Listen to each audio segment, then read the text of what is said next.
လူတွေကတော့ထင်ကြမယ်ဘုရားဟာတကုရှင်ဆိုတော့ဘာပြဿနာမှမရှိဘူးအရာခတ်သိမ်းကိုအလွယ်တကူပဲဖြေရှင်းသွားတယ်လို့ဒီလိုထင်ကောင်းထင်လိမ့်မယ်မဟုတ်ဘူးစိတ်စားမာနလာဆွဆွဲတဲ့အခါမှာကြည့်လေမြတ်စွာဘုရားဘာမှဖြေရှင်းချက်မပေးဘူးဖြေရှင်းချက်မပေးဘူးတကိုးနဲ့ကူညီပြီးတော့ဘာမှမလုပ်ဘူးဘာလုပ်လဲအေးဒီစကားဟုတ်တယ်မဟုတ်ဘူးဟာမင်းနဲ့ငါနဲ့နှစ်ယောက်တည်းပဲသိတယ်လို့ဒီတခွန်းပဲပြောလိုက်တယ်အဲ့ဒီတခွန်းပဲပြောတဲ့သူ့ဘာသူမြတ်စွာဘုရားကဒီလောက်လေးပဲပြောလိုက်တော့လည်းပဲသူ့ရဲ့မကောင်းမှုအကုသိုလ်လုပ်ရတဲ့အကြောင်းလို့ဘူးပေါ်သလိုအကုန်ပေါ်ပြီးဒုက္ခရောက်သွားတာပေါ့အဲ့ဒါကြောင့်မလို့စိန်စမာနဝရဲ့မာနဝိကံရဲ့ဆွဆွဲမှုကိုမြတ်စွာဘုရားဟာအောင်မြင်လိုက်တယ်တွန်းလှန်ဖြည့်ရှင်းလိုက်နိုင်တယ်ဆိုတာဘာနဲ့တွန်းလှန်တာတော့လို့မေးရင်သီးခံခြင်းနဲ့တွန်းလှန်တာပဲနော်သီးခံတယ်မေတ္တာမပြတ်ဘူးမေတ္တာမပြတ်ဘူးမေတ္တာမပြတ်ရုံနဲ့မကဘူးတနာအောင်မယ်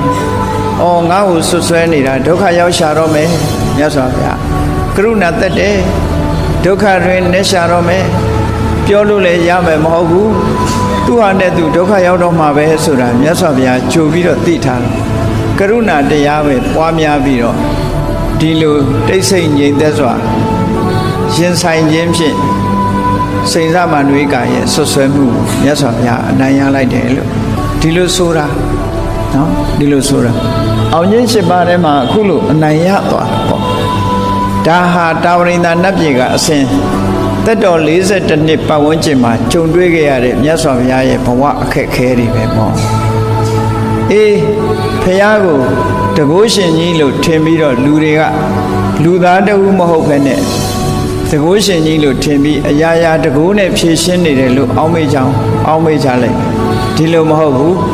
လူသားဆိုတာလူတွေရဲ့သဘာဝအတိုင်းပဲအခက်အခဲတွေကြုံတာပဲလောကရန်တွေနဲ့ကြုံတာပဲကောင်းတဲ့လောကရန်နဲ့ကြုံတယ်မကောင်းတဲ့လောကရန်နဲ့ကြုံတယ်မြတ်စွာဘုရားရဲ့ဘဝကိုလေ့လာကြည့်မယ်ဆိုလို့ရှိရင်ဆွဆွဲမှုကြီးဟာနှစ်ကြိမ်ခံခဲ့ရအကြီးအကျယ်ဆွဆွဲမှုကြီးခံရဒီတစ်ဆက်တည်းမဟုတ်တော့မှပဲဟောဒီတာဝတိမြို့မှာပဲမြတ်စွာဘုရားနောက်တစ်ချိန်ဆွဆွဲမှုတစ်ခုကြုံရပြန်အဲ့ဒီဆွဆွဲမှုကတော့အလုံးကိုကြီးမားတယ်အခုဟာတဲ့ပြင်းထန်တယ်လို့ဒီလိုပြောစိန်စမာနဝရဲ့ဆွဆွဲမှုကတော့ဒီပွင့်လင်းလွန်အားကြီးတော့သူ့ဘာသူပဲဒီသူ့စရိတ်နဲ့သူသွားတယ်နောက်တစ်ခါဆွဆွဲမှုကြတော့ဘာနဲ့ဆွဆွဲလာတာတော့လို့ဆိုအခု